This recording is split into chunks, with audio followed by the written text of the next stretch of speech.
سلااوت لێبێت باش مامۆستا ئەحواڵ باشە تەندروستیت باشە زۆر سپاس دەکەم ئەی ماشەڵڵا هەوشەکەشتان زۆر جوانە زۆر سپاس والله ئەوە شەلال گەلی عەلیبێکی بچووکە بەخۆ دروستت کردیە لەمایە وەک ئەومان چەند تەڵەبەی خۆمان کۆربەندی ئەنکاوایی هونەرمەندانمان هەیە ئەوجا گەنجان هاتن مساعدەی منیان کرد بۆ شیش و چیمەنتۆ و شت بەس ئەوان لەگەڵ من یەکێک ناوی یوبەرد بوو بەس من و کچەکەم تەلوینمان کرد یعنی وەکی نەحت جوانکاریتان بەڵێ جوانکاریمان کردووە بەڕاستی سەلیقەی تێدا خۆی بەئەساسەوە گەلی عەلیبەکە ڕەسمان کرد دیوار بوو ڕەسممان کرد شێوەی گەلی عەلیبەکە ڕەسمەکە و والله هیچی باشتان کردی عەوشەکەتان کردتە گەلی عەلیبەک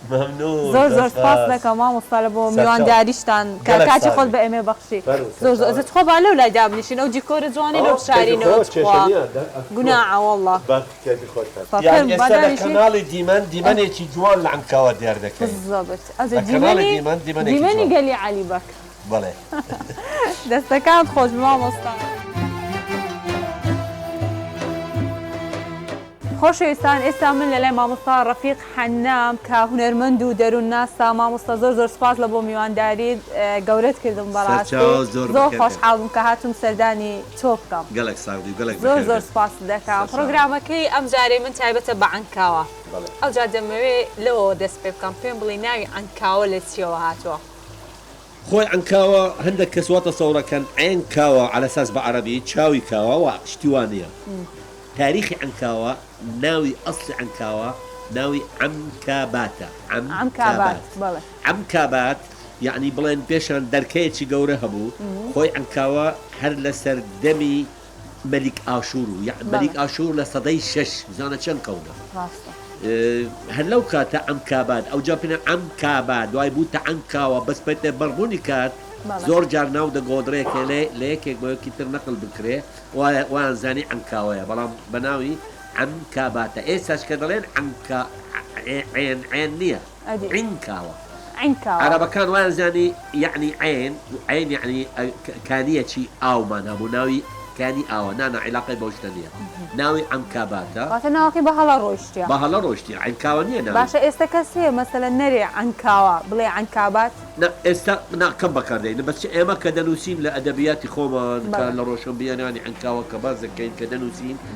ناڵێن عینکاوە عینکاوە عین یەکسەر عینکاوە دەڵێن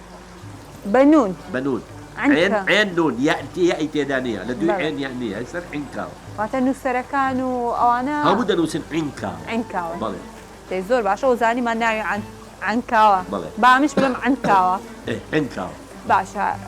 زانیاریم هەیە لەسەر عنکاوە مێژوی عنکاوە ئەمشە دەرم عنکاوە ئەکید باسییان کردەوانە قسەیان کرد گوندێک بۆ لە کۆندا و دەمێت ئەتوو بە جوانی لە بۆ باس بکەیت خۆی عنکاوە پێشان یعنی هەموو خانیەکان تەنیشت یەکتر بوون هەمووی قڕ بوون هەموو